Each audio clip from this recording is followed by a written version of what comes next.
Hi, Chicagoland. This Wednesday, I am here in the Atproperties-Christie's Gold Coast office, and instead of focusing on why to buy as I usually do, I wanted to focus this week on how to buy.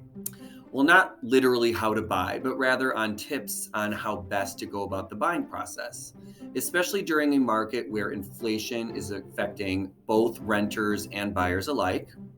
So, today I'm going to cover four things that you can begin thinking about that will really elevate your comfort level and your overall experience when it comes to the buying process, no matter how far out that might be or how long that might take.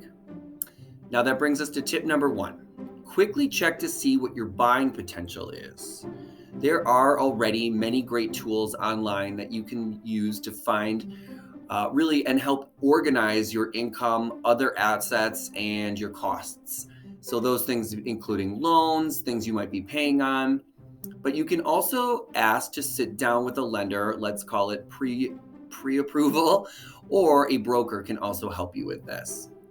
Ideally, what you're looking for is to achieve a monthly payment, including your taxes, insurance, fees, and your principal and interest at around 28 to 30% of your income. So, once you have a general idea about what that looks like, you can begin plugging that into a monthly calculator that you'll find on really any of the search engines that you might be using, whether it's Zillow. I, for example, love using Zenlist to really find out what your listing process and prices that you want to plug into your searches looks like.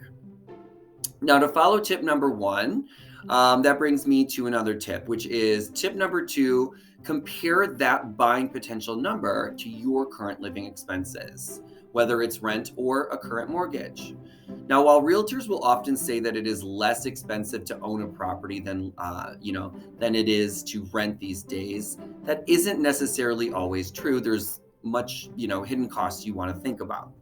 You may be paying more, but the thing to look at is how much of the monthly payment is going towards principal, which I will be honest isn't a ton at first.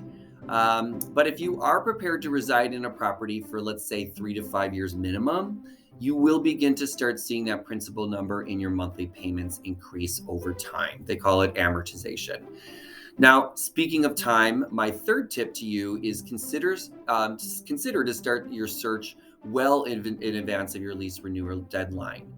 Chicago renters are used to having to give 30 or even 60 days notice to your property managers and landlords, rarely giving you the opportunity to even find your next rental if you're looking to move, which usually works in tandem, let's be honest, with the realtor and the leasing agent expectations on how long in advance they are conducting showings for you, etc. Usually that's about 30 to 45 days tops. Now, it's hard getting out of the mindset that reaching out to a realtor well in advance of your buying timeline is wasting anyone's time. So, I like to think that a comfortable client broker relationship is best characterized by a timetable that is both unique and flexible to you, the client. Realtors, well, at least the good ones, see real estate as relationships, not as transactions. And that finally brings us to our final tip. Tip number four. So, when it comes to relationships, what is the number one success factor in any healthy relationship? Well, that, of course, is open communication, right? One thing that I hate to hear is I didn't want to ask questions about numbers, before I was ready to pull the trigger. Now, if that is truly what works best for you, then I am all for it. But realtors are there to help you get the full picture of what to expect with a purchase. Not get you to the finish line as quickly as possible. I recommend having conversations about the costs, involved in closing, because there are quite a few of them, to be honest, early on in the process. And it will help you to give you an overall sense of what to expect and maybe even change your timeline on when you are ready to buy and how to negotiate better, right? So while most of us think that finding a home is just for those that are 100% ready to go ready to put in an offer tomorrow, think about spending more time on the process and by involving others to help you.